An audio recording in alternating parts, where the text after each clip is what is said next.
Wow, grabe Viancy, nagsa-scout na. Totoo nga ba? Isang mapagpalang araw po mga Kalingap. Kumusta po ang lahat? Narito pong muli ang inyong lingkod Kalingap Vlogs channel na maghahatid sa inyo na panibagong update patungkol sa inyong Kalingap beneficiary na si Viancy. Bago po ako magpatuloy, hiling ko lang na patapusin ang bidyong ito para malaman natin ang buong istorya.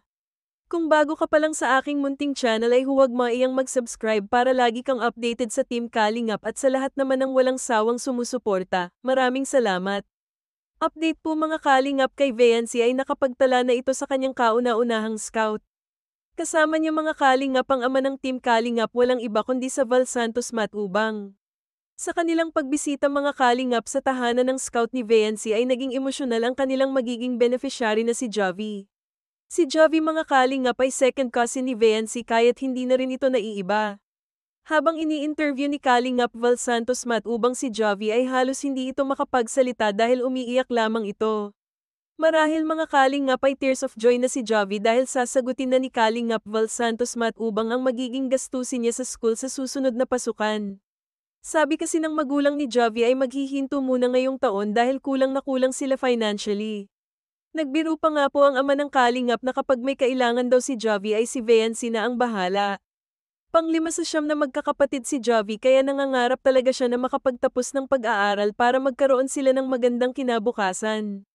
Nakitaan din ni Kuya Val ng interes na makatapos ng pag-aaral si Javi kaya't hindi ito nagdalawang isip pa na tulungan ito na makapagpatuloy ng pag-aaral sa darating na pasukan mga Kalingap. Ang sabi pa ni Kuya Val ay susunduan nila si Javi para mamili ng gamit sa school sa pasukan kasabay ng pagkuha ng motor ni Viancy mga Kalingap. Tinanong din ni Kuya Val kung marunong bang magbike si Javi dahil plano nito na bilhan si Javi ng electric bike para makatipid sa pamasahe. Dahil ang baon dati na binibigay ng kanyang magulang ay 50 pesos lamang kasama na ang pamasahe at pagkain. So kung tutuusin ay kulang talaga mga Kalingap. Sadyang nagtiis lang si Javi sa ganang sitwasyon kaya naitawid niya ang mga nakaraang taon ng kanyang eskwela. Ang sabi naman ni Viancy ay ganun din halos ang sitwasyon niya dati noong hindi pa siya beneficiary ng Kalingap. Ibig sabihin mga Kalingap ay dumaan din si Viancy sa parehong sitwasyon ni Javi pero naitawid niya rin ito dahil sa kanyang pagtitiyaga at pagnanais na makapagpatuloy ng pag-aaral sa kabila ng kanilang paghihirap. Sa bagay mga Kalingap, sabi nga po kung may tiyaga ay may nilaga. Living proof si Viancy na sa lahat ng pagsisikap, pagtitiis at pagpupursige sa dulo nito ay may naghihintay na magandang oportunidad. Masaya si Viancy dahil matutulungan ng Team Kalingap ang kanyang pinsan. Hanggang dito na lang muna ang akong video mga Kalingap. Maraming salamat po sa lahat ng nakarating dito sa dulo. God bless po.